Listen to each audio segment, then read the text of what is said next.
بسم اللہ الرحمن الرحیم۔ السلام علیکم۔ ڈاکٹر مشتاق ہیلتھ کیئر چینل میں خوش آمدید۔ ناظرین، موٹاپا اس دور کی ایک انتہائی تکلیف دہ مسئلہ ہے، اور سب سے بڑا ہمارا جو پرابلم ہے وہ یہ ہے کہ ہمیں پراپر گائیڈنس نہیں مل پاتی ہے، اور مختلف قسم کے ہم ٹوٹکے استعمال کرتے رہتے ہیں، یا کبھی کبھار کسی ڈائٹیشین یا ڈاکٹر سے بھی ملتے ہیں تو وہ ہمیں صحیح طور سے نہیں سمجھا پاتے، یا ان کے پاس اتنا ٹائم نہیں ہوتا کہ وہ اپنے مریض کو پراپر گائیڈ لائن دے سکیں، کیونکہ جو موٹاپا ہے وہ ایک میٹابولک ڈس آرڈر ہے، اور اس کا ہمارے ہارمونل سسٹم کے ساتھ بڑا گہرا تعلق ہے۔ تو صرف غذا کا پرہیز جو ہے وہ کافی نہیں ہوتا، یا صرف ایکسرسائز کافی نہیں ہوتی، اس کے لیے کچھ اور جو ہے وہ تدابیر کرنا بہت ضروری ہے، اور موٹاپے کے جو پروسیس ہے اس کو سمجھنا بھی بہت ضروری ہے۔ تو آج کا پروگرام میں نے اس حوالے سے بنایا ہے تاکہ زیادہ سے زیادہ لوگ اس سے مستفید ہو سکیں، اور ایسے تمام لوگ جو کہ موٹاپے کا شکار ہیں، اور خاص طور پر یہ آج کا پروگرام میں نے پیٹ کی چربی کے حوالے سے بنایا ہے، کیونکہ جو جسم میں موٹاپے کی وجوہات یا فیٹ ڈپازٹس کی جو وجوہات ہیں وہ مختلف آرگنز میں مختلف ہوتی ہیں۔ تو اس حوالے سے میں انشاءاللہ نیکسٹ ویڈیوز میں بھی یہ بات بتاتا رہوں گا کہ مختلف حصوں میں جو فیٹ ڈپازٹس ہوتی ہے ان کی کیا وجوہات ہوتی ہیں، ان کو کیسے دور کیا جا سکتا ہے۔ تو آج کا پروگرام خاص طور پر پیٹ کی چربی کے حوالے سے ہے۔ سب سے پہلے اس بات کو سمجھنا انتہائی ضروری ہے کہ کون سی غذا ہے جو کہ زیادہ فیٹ ڈپازٹس میں جو ہے وہ مدد کرتی ہے۔ فیٹ ڈپازٹس یاد رکھیں کہ اس کا تعلق جو ہے ہماری انسولین کے ساتھ بہت زیادہ ہے۔ انسولین کے دو کام ہوتے ہیں جب ہم کوئی غذا کھاتے ہیں، خاص طور پر ایسی غذا جو کہ کاربوہائیڈریٹس پر مشتمل ہوتی ہے یا شوگرز پر مشتمل ہوتی ہے، تو وہ غذا جو ہے بلڈ میں گلوکوز میں کنورٹ ہو جاتی ہے، اور پھر اس گلوکوز کو یوٹیلائز کروانے کے لیے انسولین کی سیکریشن ہوتی ہے۔ انسولین گلوکوز کو ہمارے سیلز میں یوٹیلائز کرواتی ہے۔ جب ہم بار بار کھانے میں بدعتالیاں کرتے ہیں، بے ٹائم کا کھانا کھانا شروع کر دیتے ہیں، اور ایسی غذاؤں کا زیادہ استعمال شروع کر دیتے ہیں جو کاربوہائیڈریٹس پر مشتمل ہوتی ہیں، تو اس کے نتیجے میں ہمارا لبلبہ جو ہے وہ بار بار انسولین بنانا شروع کر دیتا ہے۔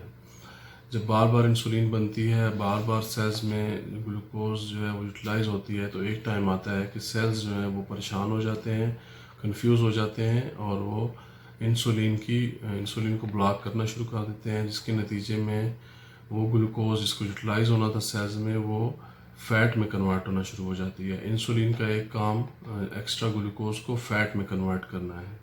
تو یاد رکھیں، جب تک آپ انسولین ریزسٹنس پہ قابو نہیں پائیں گے، انسولین کی سیکریشن کو کم نہیں کریں گے، آپ پیٹ کی چربی سے چھٹکارا نہیں پا سکتے۔ اس کے لیے ضروری ہے کہ آپ ایسی غذاؤں کا استعمال کریں جو کہ انسولین کو جو ہے وہ بار بار انسولین کو نہ سٹیمولیٹ کریں، بار بار انسولین کی سیکریشن کو نہ بڑھائیں۔ تو اس کے لیے جو ہے آپ کو میں کچھ غذائی چارٹ بتا دیتا ہوں، کون سی غذائیں آپ استعمال کریں۔ تو سب سے پہلے نمبر پر پروٹین آ جاتی ہے۔ آپ پروٹین 5 سے 6 اونس روزانہ پروٹین کو اپنی خوراک میں شامل کریں، اور اس سے زیادہ اگر آپ پروٹین استعمال کریں گے تو بھی انسولین جو ہے اس میں اسپائک آ سکتا ہے۔ تو اسی لیے 5 سے 6 اونس کافی ہیں، آپ 5 سے 6 اونس پروٹین استعمال کریں۔ اس کے بعد انٹرمیٹنٹ فاسٹنگ بہت ضروری ہے۔ آپ اگر 3 ٹائم کھانا کھا رہے ہیں تو آپ اس کو 2 ٹائم کر دیں۔ اگر آپ 3 ٹائم بھی کھا رہے ہیں تو پھر اس کے درمیان میں آپ کسی قسم کے سنیکس استعمال نہ کریں، اور اگر آپ 2 ٹائم کھانا کھاتے ہیں تو یہ بہت ہی بہترین ہے، کیونکہ آپ جتنا ٹائم فاسٹنگ میں رہیں گے تو اس دوران انسولین کی سیکریشن نہیں ہوگی۔ جب انسولین کی سیکریشن نہیں ہوگی تو آپ کی جو فیٹ ہے وہ ڈپازٹس نہیں ہوگی، اور دوسرے نمبر پر کیٹوسس کا پروسیس جو ہے وہ تیز ہو جائے گا۔ کیٹوسس کا پروسیس جو ہے وہ فیٹ برننگ کے لیے انتہائی ضروری ہوتا ہے۔ آپ نے آج کل سنا ہوگا کہ کیٹو ڈائٹ کا اکثر چرچا ہو رہا ہے، تو وہ یہی پروسیس ہے، ایسی غذا کا استعمال کیا جاتا ہے جس سے کہ कीटोसिस का प्रोसेस जो है वो तेज़ हो जाता है। इसके बाद सब्ज़ियों का इस्तेमाल है, आप कच्ची सब्ज़ियों का इस्तेमाल करें, आप सैलड्स का इस्तेमाल करें और इसकी मिक़दार को बढ़ा दें। आप कम से कम 7 से 8 कप सब्ज़ियों का रोज़ाना इस्तेमाल करें, चाहे आप पकी हुई सब्ज़ियाँ खाएँ, चाहे आप सैलड्स खाएँ। कम से कम 7 से 8 कप आप डेली सब्ज़ियों का इस्तेमाल करें। जब आप इतनी मिक़दार में सब्ज़ियों का इस्तेमाल करेंगे तो ये आपके जिगर से तमाम फासिद मादों को फ्लश आउट करेगी और आपके लिवर को फैटी होने से बचाएगी, क्योंकि जब आप प्रोटीन्स ले रहे हैं, जब आप फैट्स ले रहे हैं, तो इसके नतीजे में अगर आप इतनी मिक़दार में सब्ज़ियों का इस्तेमाल नहीं करेंगे तो फैटी लिवर होने का ख़दशा है। इसके अलावा एक और बेहतरीन जो फ़ायदा है सब्ज़ियों को इस्तेमाल करने का कि आपको पोटाशियम जो है वो अच्छी खासी मिक़दार में, वाफ़िर मिक़दार में हासिल हो जाता है। अगर हमारी जो रोज़ाना की ज़रूरत है वो पोटाशियम की, वो तकरीबन 4700 मिलीग्राम है, जो कि हमें प्रोटीन से या फ़ैट से नहीं मिल पाती, ना हमें वो अनाजों से मिलती है। सबसे ज़्यादा जो पोटाशियम है वो सब्ज़ियों में पाई जाती है, और ऐसी सब्ज़ियाँ जो ग्रीन लीफ़ी वेजिटेबल्स होती हैं। तो आप ग्रीन लीफ़ी वेजिटेबल्स का इस्तेमाल ज़्यादा से ज़्यादा करें। पोटाशियम का बड़ा अहम किरदार है इंसुलिन रेजिस्टेंस को ठीक करने में और इंसुलिन की सिक्रीशन को कम करने में।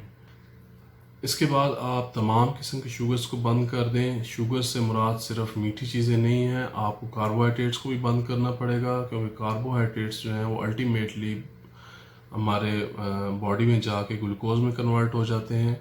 और आप तमाम बेकरी आइटम्स, अनाज, रोटी, इसको बंद कर दें। अगर आप कार्बोहाइड्रेट इस्तेमाल कर रहे हैं, क्रेविंग्स हैं, तो फिर आप 1 से 2 चपाती रोज़ाना ले लिया करें। इसके अलावा आप किसी किस्म का अनाज इस्तेमाल मत करें, क्योंकि अनाज जितने भी होते हैं वो कार्बोहाइड्रेट्स होते हैं।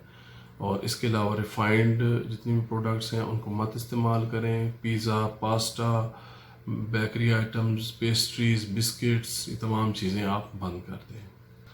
इसके बाद रेस्टोरेंट्स का खाना है वो आप बंद कर दें, क्योंकि रेस्टोरेंट्स में जितने भी खाने पकते हैं उनको मज़ेदार बनाने के लिए कुछ ऐसे केमिकल्स इस्तेमाल किए जाते हैं जो कि हमारी सेहत के लिए बहुत मुज़र होते हैं, जो कि इंसुलिन की सिक्रीशन को बढ़ाते हैं।